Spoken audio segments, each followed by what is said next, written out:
Sud Radio, la vie en mieux, Catherine Bully.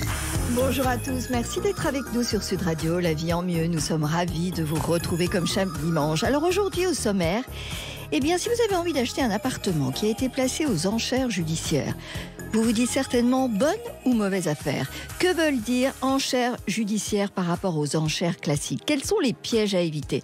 On en parle tout de suite avec Pauline Brozet-Richard du cabinet JCD à Paris, spécialisée en saisie immobilière. Si vous n'êtes plus à l'âge de l'adolescence et pourtant, vous souffrez toujours d'acné qui persiste, d'où viennent ces petits boutons qui nous gâchent la vie? Y a-t-il aujourd'hui des traitements efficaces? Eh bien, Ariane Gollet, notre spécialiste santé-forme, nous dira tout. Et enfin, le saviez-vous? Là, j'ai une petite question. Si votre conjoint malheureusement décède et que son parent est dans une situation financière précaire, vous savez que les enfants ont pour obligation de subvenir aux besoins de leurs parents. Mais savez-vous que les beaux enfants ont aussi un devoir?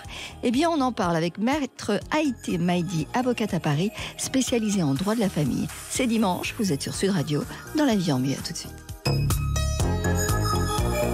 Sud Radio, la vie en mieux. Alors, face aux difficultés économiques que rencontrent malheureusement grand nombre de Français, certains propriétaires ont du mal à faire face aux charges notamment d'un appartement. Un nombre croissant d'appartements peuvent se retrouver du coup en liquidation judiciaire. Alors, qu'est-ce qu'une liquidation judiciaire? Comment ça fonctionne? Liquidation, on entend toujours des mots un peu compliqués. Liquidation, saisie immobilière, licitation. Si vous êtes acheteur de biens, avant d'acheter un appartement ou une maison aux enchères judiciaires, il faut bien s'informer afin d'éviter les déconvenues. Bonjour Pauline Brozet-Richard. Bonjour. Vous êtes avocate et spécialisée en saisie immobilière pour le cabinet JCD. Alors pour commencer, est-ce qu'on pourrait faire un petit point, différencier un petit peu toutes ces enchères, parler des enchères évidemment classiques, ça on sait, les enchères judiciaires, les saisies, comment ça fonctionne et dans quel cas ça s'applique? Alors, une liquidation judiciaire, pour le savoir, c'est une procédure collective qui va mettre fin à l'activité d'une société ou d'une entreprise individuelle qui n'arrive plus à faire face à ses charges. D'accord. Si cette société ou cette entreprise individuelle dispose d'actifs immobiliers, le mandataire liquidateur va les vendre afin de rembourser les créanciers de la liquidation, justement à la faveur de cette vente. Et la vente en question, c'est souvent une vente forcée, c'est-à-dire une vente aux enchères, anciennement appelée vente à la bougie. À côté de ça, toujours pour parvenir à des enchères, vous avez également la saisie immobilière qui permet à un établissement bancaire ou par exemple à un syndic de copropriété de vendre aux enchères le bien de la personne, donc de la personne qui n'a pas réglé son emprunt bancaire ou encore qui n'a pas réglé ses charges de copropriété. Ouais. Bon, alors en France, quelles sont les régions dans lesquelles en fait il y a le plus d'enchères judiciaires comme ça ou de liquidation? Alors, il y a des ventes un peu partout en France et pour cause, la vente, elle a bien souvent lieu devant le tribunal du lieu de situation de l'immeuble. D'accord. Mon cabinet, JCD Avocats, réalise d'ailleurs des ventes partout en France et nous travaillons en étroite collaboration avec des confrères qui sont eux aussi spécialisés dans les barreaux concernés. D'ailleurs, les personnes qui nous écoutent peuvent consulter toutes les ventes qui sont affichées en France. Vous avez notamment une application qui est disponible sur smartphone, qui est l'application Licitor. Vous choisissez une région, ensuite vous choisissez une ville. Ensuite, vous avez des dates et vous pouvez consulter comme ça facilement toutes les ventes qui sont affichées. Mais alors, pour ce qui... pardon, ça veut dire que n'importe qui peut devenir acquéreur? Oui, n'importe qui peut devenir acquéreur. Attention, vous avez besoin d'avoir recours à un avocat qui va porter les enchères pour vous. Mais effectivement, les enchères, c'est un procédé qui est libre et n'importe quelle personne peut y participer.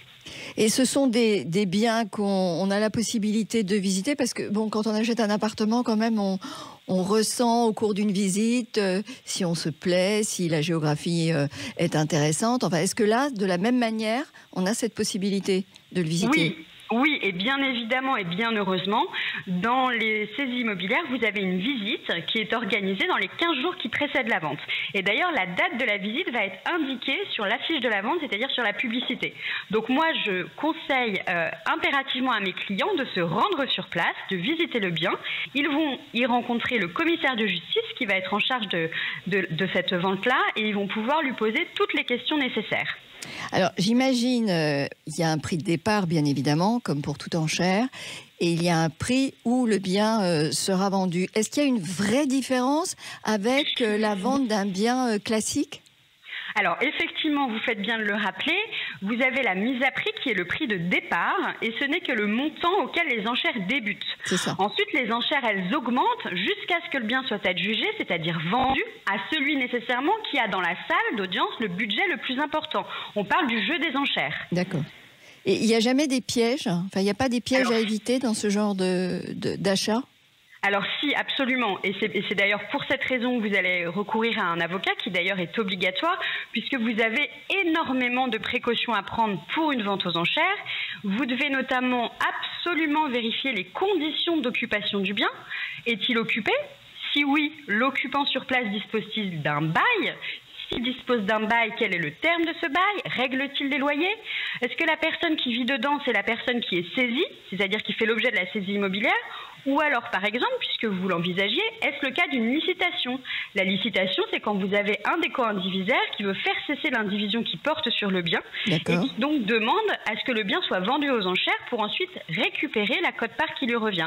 Et dans ce cas très précis de la licitation, le jugement d'adjudication, c'est-à-dire le jugement qui va constater la vente, il ne vaudra pas titre d'expulsion à son encontre. Vous devrez donc mettre en œuvre une procédure pour le faire quitter les lieux s'il n'y procède pas spontanément.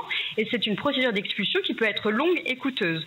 Donc vraiment, première chose, vérifier la condition d'occupation du bien.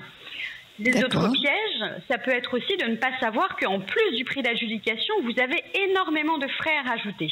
Vous avez les frais de la saisie immobilière, entre 8 à 15 000 euros selon les ventes. Vous avez les émoluments de vente qui sont proportionnés au prix d'adjudication, donc ça peut aussi monter facilement.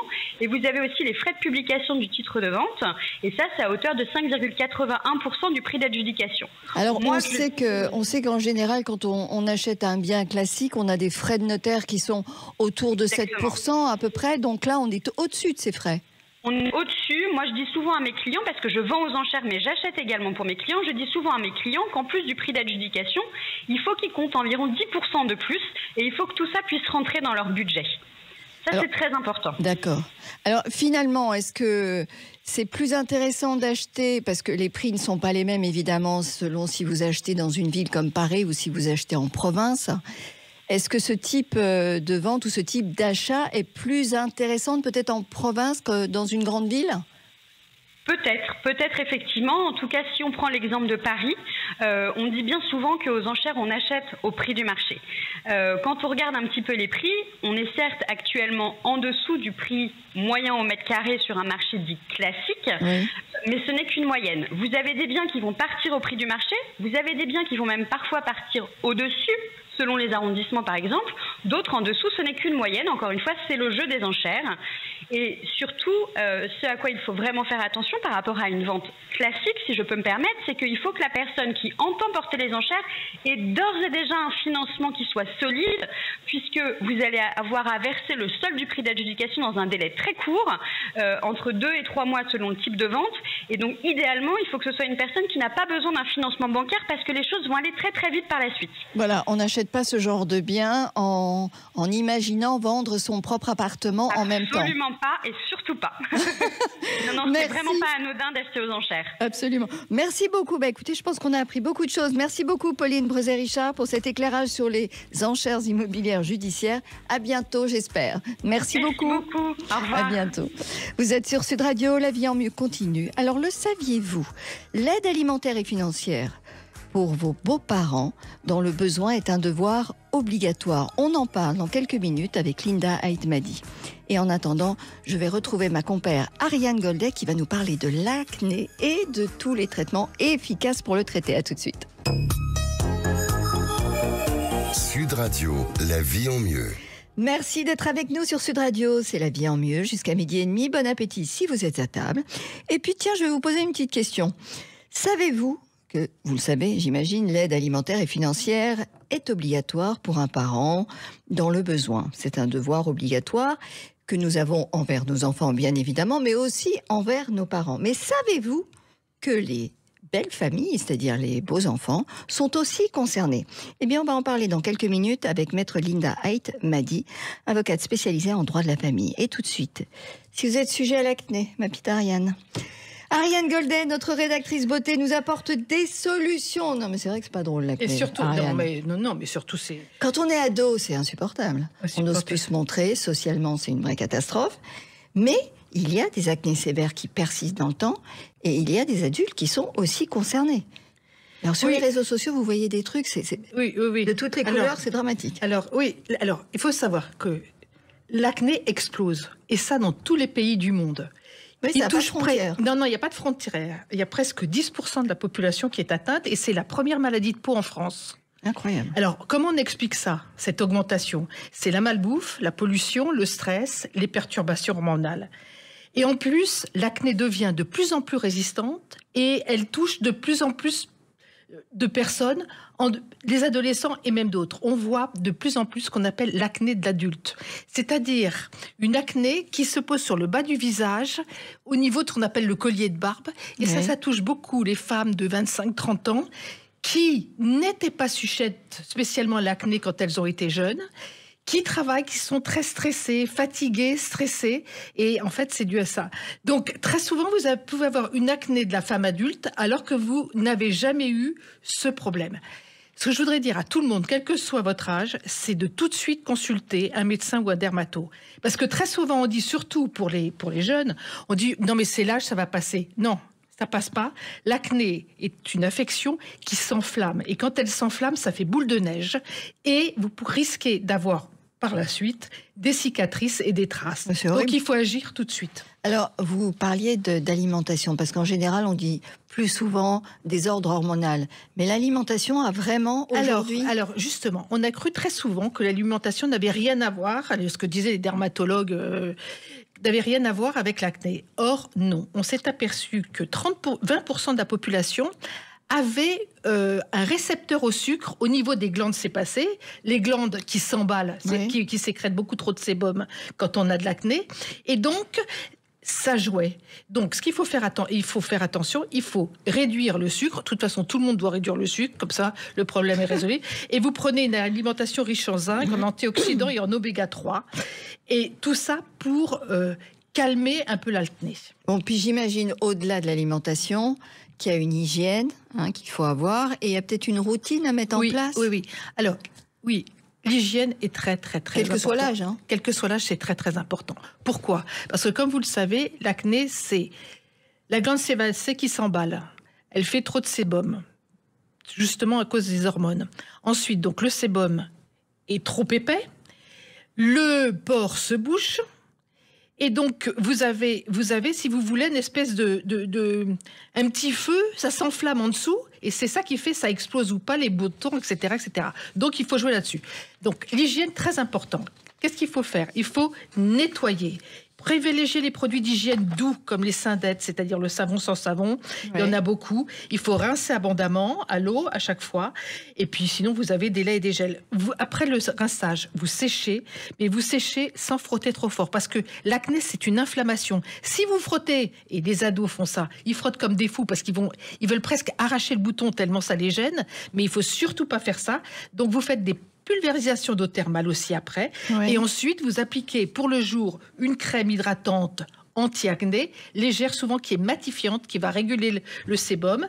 Et le soir, un soin anti-acné. Et une fois par semaine, vous pouvez faire une ou deux fois, utiliser un exfoliant, mais un exfoliant doux. Vous prenez pas ces exfoliants avec des grosses billes qui vont vous arracher la peau et tout esquinter. Vous prenez des exfoliants très très doux, qui va vous enlever le surplus de sébum et qui va affiner le grain de peau. Et quand alors c'est vrai qu'il ne faut pas trop masser, trop faire... Mais d'un autre côté, quand le sang monte, quand on se frotte avec le sang monte, ça nettoie aussi, non? Non. Et vous savez, moi je vois les jeunes filles, elles prennent cet appareil, là, c'est Goïcha, là, vous savez, pour très pour bien. Faire circuler. Et alors là, qu'est-ce que ça fait? Qu'est-ce que ça fait, ça? Ça fait que la petite bactérie de l'acné, là, elle se balade partout. Donc, vous faites... Très mauvaise idée. Oui, non. Et donc, les adolescentes, si vous avez des ados à la maison, surtout non, pas. Il faut que... Surtout, ils se nettoient la peau.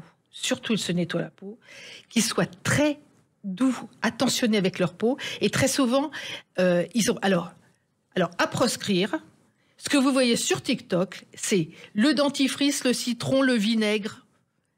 Vous avez vu ça? J'ai pas eu droit, oui, moi encore. Non, encore. Mais ils se mettent du dentifrice sur les boutons, ils mettent tout ça. Pour sécher. pour sécher et tout ce qui est alcoolisé. Mais surtout pas, parce que vous avez ce qu'on appelle un effet rebond. C'est-à-dire que la glande sébacée, elle est prise au dépourvu. Mais elle est en dessous. Elle est en dessous et elle réagit. Et donc, qu'est-ce qu'elle fait? Elle sécrète toujours. Voilà. Quelle horreur. Merci. Et, attendez, j'ai pas terminé. Donc, vous utilisez des produits aussi qu'on trouve en pharmacie, spécialisés. J'en ai que vous avez apporté. Alors, ça. il y a un nouveau chez Aven, vous voyez. Ça, c'est une espèce de masque qui vous promet quand même un traitement intensif de 15 jours avec des résultats dès la première application. Oui. Vous avez, j'ai retenu aussi pour les ados qui sont vraiment très atteints, un produit chez SVR qui vient de sortir qui s'appelle Sebia Clear et qui est un spray pour le dos et pour le torse. Ah, bien. Oui, c'est bien parce que c'est un peu Chez plus ludique. SVR. SVR, c'est vrai. Bon, vous avez aussi Normadern chez Vichy et Faclar La Roche-Posay qui est Racine de Ducret. Et puis chez le dermato, voilà, vous avez cette marque qui s'appelle Mésoesthétique qui fait un vrai programme à la fois chez le dermato et à la fois que vous faites à la maison. Et puis dernière chose, bien entendu, vous allez d'abord en premier voir votre dermato qui vous dit ce qu'il faut faire ou votre médecin. Et vous allez remarquer qu'on donne beaucoup moins d'antibiotiques parce qu'on s'est aperçu qu'il y avait une résistance aux antibiotiques. Et comme l'acné devient de plus en plus résistant, donc les dermatos vous diront ce qu'il faut faire et vous prescriront du Ruacutane s'il faut. C'est dangereux ça. Mais oui, mais les dermatos, les médecins savent ce qu'il faut faire, c'est-à-dire qu'il faut mettre les jeunes filles sous contraceptif avec le Ruacutane. Et puis surtout, il faut avoir des soins très particuliers à la peau parce que ça dessèche énormément la peau. Mais souvent, c'est la solution pour certains. D'accord. Merci Ariane pour tous ces conseils. Bon, le mois prochain, j'espère qu'on va recevoir énormément de mails de nos auditeurs qui sont concernés pour nous dire que ça a fonctionné. Et surtout, j'ai oublié de dire... Vous résistez, vous ne percez pas les boutons parce que ça laisse des traces et quelquefois des traces foncées, ça fait des taches foncées et des cicatrices. Qui vont ressortir au soleil après. Merci Ariane. Vous êtes dimanche sur Sud Radio, La vie en mieux. N'hésitez pas à poser vos questions sur lavie-en-mieux@sudradio.fr. À tout de suite. Sud Radio, La vie en mieux. Merci d'être avec nous dans La vie en mieux sur Sud Radio. Alors avant de nous quitter, nous allons parler de l'obligation alimentaire et financière. Vous savez, ces obligations existent au sein d'une famille quand il y a un manque de ressources. Mais qui est concerné? Alors bien sûr, les parents envers les enfants envers leurs parents, mais pas uniquement, vous allez voir. Bonjour Linda Aitmadi. Bonjour. Vous êtes avocate au barreau de Paris, spécialisée dans le droit de la famille. Alors, est-ce que vous pouvez nous rappeler ce qu'est l'obligation alimentaire et financière? Oui, bien sûr. Comme vous l'avez rappelé, effectivement, c'est l'obligation d'un parent envers son enfant est beaucoup plus commune. Et on entend moins parler d'une obligation envers les ascendants, et pourtant elle existe. Il y a plusieurs choses à en dire, et je vais essayer d'être concise et de vous rappeler les éléments les plus importants. D'accord. C'est quoi une obligation alimentaire envers un ascendant? C'est une aide financière qui est apportée à un parent qui se trouve dans un état de besoin. Donc concrètement, c'est un parent qui se trouve dans l'incapacité de régler ses frais de logement, de nourriture, de soins. Les textes, donc notamment les articles 205 et suivants du Code civil, expliquent que cette aide alimentaire peut s'exercer en numéraire ou en nature. Donc en numéraire, ça veut dire qu'on verse une pension alimentaire, une somme d'argent. Oui. Et en nature, c'est héberger le parent. Donc j'y reviendrai plus tard parce que ça, c'est assez intéressant. D'accord. Elle est proportionnelle au revenu ou pas, Tout à fait. cette aide? D'accord. Tout à fait. Et je vais préciser, cette aide, elle intervient généralement quand un parent est placé en maison de retraite. C'est souvent la situation à l'issue de laquelle on vient nous chercher parce que un parent n'est plus en mesure, en fait c'est des frais excessivement onéreux, et en fait un parent n'est plus en mesure d'assumer ses frais d'hébergement. Donc qui peut être débiteur d'aliments? Donc, de manière générale, le critère, c'est la filiation. Donc, c'est toute la descendance. Les enfants, les petits-enfants, les petits-petits-enfants. Il y a les enfants également adoptés en la forme simple, uniquement à l'égard du parent, adoptés en la forme plénière, et de façon plus originale, et ça, les gens sont beaucoup moins au courant, le gendre et la belle-fille. Alors ça, voilà. C'est potentiellement débiteur d'une obligation alimentaire à l'égard de ses beaux-parents. Alors ça, je ne le savais pas. Mais ça, c'est vrai que vous ayez toujours, par exemple, si je suis mariée et que je dois m'occuper des parents de mon mari, si mon mari n'est plus là, c'est toujours le cas? Alors, cette obligation, elle cesse dans deux cas. Le premier cas, c'est si le mari, donc qui fait le lien avec la belle famille, s'il y a un divorce, sur un divorce de manière générale, ça cesse immédiatement. D'accord. Deuxième hypothèse, c'est si le mari, donc le conjoint, en théorie, de manière générale, décède. C'est également possible que cette obligation alimentaire cesse, à condition toutefois qu'il n'y ait plus d'enfants communs. Donc ça veut dire que si son conjoint qui faisait le lien avec la belle famille décède mais qu'il y a des enfants, le gendre ou la belle-fille peut être amené à continuer à verser cette pension alimentaire alors même qu'il est décédé, tant qu'il y a des enfants communs et au moins jusqu'au décès des enfants communs, donc ce qui arrive très peu.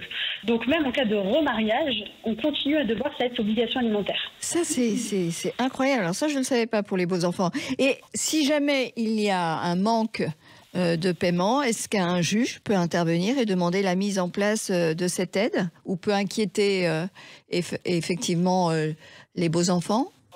Bien sûr, de manière générale, c'est le parent créancier, celui qui demande une aide, qui va saisir le juge. C'est quasiment ce genre de, très honnêtement, ce genre de procédure, c'est principalement judiciaire. Donc c'est lui ou son tuteur, ou de manière générale, les établissements publics tels que l'EHPAD, par exemple, comme je vous disais, c'est une situation assez commune pour l'EHPAD, qui va saisir le juge. Le juge va fixer une pension alimentaire selon les ressources de chacune des parties et les charges. Donc, on va analyser les besoins du parent qui en demande d'une pension alimentaire, quels sont les besoins les plus essentiels, donc le logement, la nourriture, l'habillement, et on va tenir compte des ressources de celui qui peut être amené à régler cette pension alimentaire. Donc n'importe quelle ressource, donc on parle aussi bien des revenus du travail, allocation chômage, indemnité, et on va quand même tenir compte de ces charges incompressibles pour qu'ils puissent également subvenir à ses propres besoins. Selon toutes ces données, donc on va tenir compte du solde disponible de chacun, le juge va fixer un montant d'une pension alimentaire qui sera versé aux parents créanciers. Bon, écoutez, là, on a appris quelque chose. En tout cas, merci infiniment, Linda Ahmadi. Je rappelle que vous êtes avocate au barreau de Paris. Merci, spécialisée dans les droits de la famille. Merci beaucoup et à très bientôt. Merci à vous, bonne journée. Merci à tous de nous avoir suivis. La vie en mieux revient la semaine prochaine sur Sud Radio. Et n'hésitez pas, si vous avez des questions, laviesenmieux@sudradio.fr. Excellent dimanche à tous et à la semaine prochaine.